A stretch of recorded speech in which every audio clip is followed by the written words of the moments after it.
Welcome to a very special edition of the Conversion Cast. I'm Brian Massey with Conversion Sciences. We at Conversion Sciences wanted to send a greeting card to all the people that made 2008 a spectacular year for us. And in classic Conversion Sciences style, we wanted to make sure that the card we chose would convert well. So we're going to look at the card we chose to send, why we chose it, and some of the things that we would change to make it a better converting card. Now, what do you mean, Brian, by converting when we're talking about a Christmas card? Well, in particular, we wanted to make sure that our Christmas card would convert a cold, stressed person into a warm, joyful feeling. This is what we think a conversion is. Cold and stressed to warm and joyful. And isn't that what a greeting card is supposed to do? The key conversion strategies for a greeting card include, number 1, having people open the card. It's absolutely critical that they open a card to receive the warm, joyful message on the inside. So number 2, they must read what is inside. And number 3, and probably the most important strategy, is copy that conveys warmth and joy for the holiday season. Now, some of the things we're going to be monitoring, and analytics is always important, is how much the card delivers glad tidings. And in our test group, we'll be measuring the glad tidings. We will also be measuring the amount of holiday cheer generated. So these are the primary metrics we want to look at: glad tidings and holiday cheer. For those of you that might be new to the Conversion Cast, let's take a look at how we measure the conversion ability of our cards. In particular, we'll be looking at 4 modes of persuasion that the card must engage in.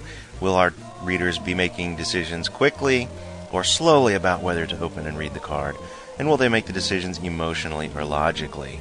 During this time of year, we really do want to appeal to these emotional sentiments, so we'll be focusing a lot on our spontaneous and our humanistic readers. However, we have to keep in mind that our competitives and our methodicals are important too. We also like to look at where they are in the holiday funnel. This is our holiday funnel, and what we want to do is appeal to people who are in the awareness stage, just becoming aware that warmth and joy can be a part of their holiday cheer and season. Or are they in the consideration phase, where they realize warmth and joy is an option, they just haven't decided how they're going to enjoy that? Or are they ready to take action, and when they receive our card, they're going to be eager to open it and read the warm, joyful message on the inside?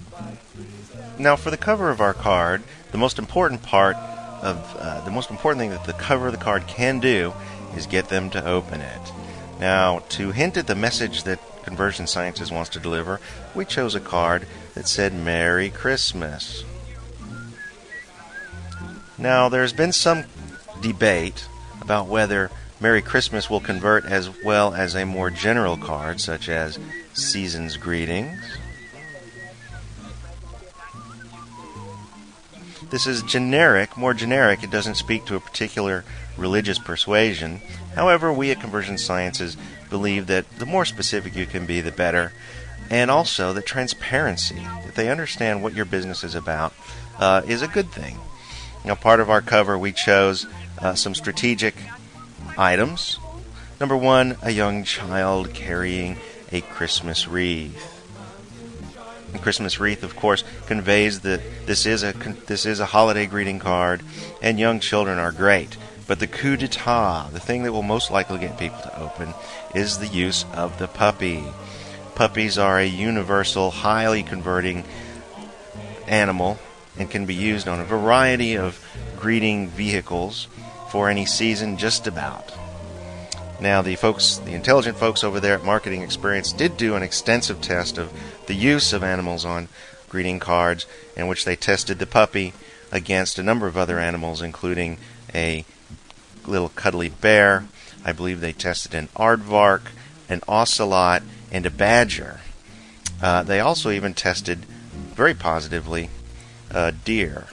So maybe you would want to test your greeting card and see which animal pulls the best, gets the most people to open.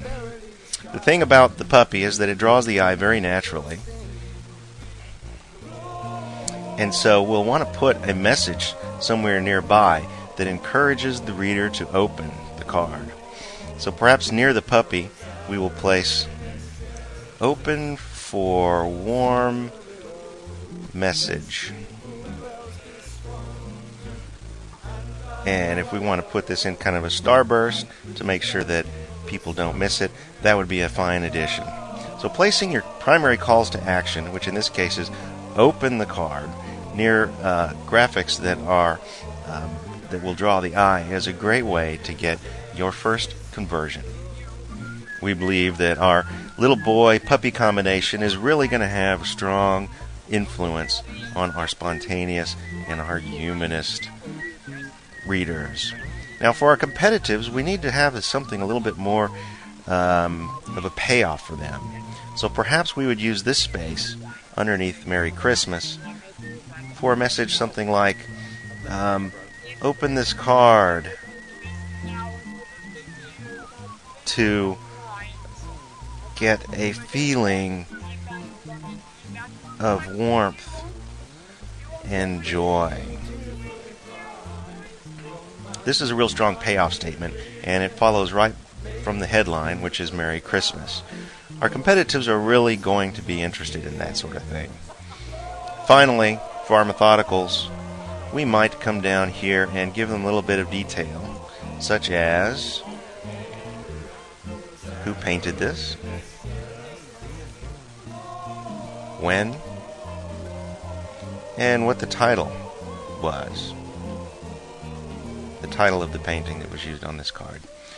Methodicals like to have information before they feel comfortable taking action, and I think by giving them a little more detail about the cover of the card, we can get them to take our first conversion step and open the card. Our primary first job is to increase open rates.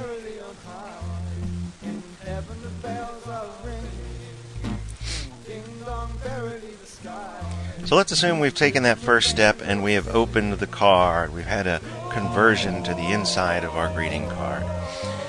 The next strategy we have to have is to let them know that if they read our message, that they will experience warmth and joy. Now, one of the things that's really smart about this card is that they've duplicated the picture on the inside. This provides a scent trail from the cover of the card to the inside. Feels like they're on a continuum, that they haven't come to the inside of some other card, but they're in fact inside this card, which has the puppy and the child and the Christmas cheer. Now we've chosen a card that has a font that is colloquial and personal, but yet not difficult to read, and our message is wishing you all the magic and wonder of Christmas. Magic and wonder. That's really going to appeal to our emotional decision makers, our spontaneous and our humanist readers.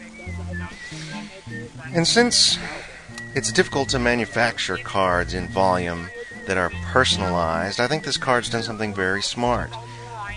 It's left open this big portion of the page here for personalization. And this is a great technique either on the web or in greeting cards. Provide a personal message. And this is a great advantage for us at Conversion Sciences because we really want you to know how important you've been to us this year.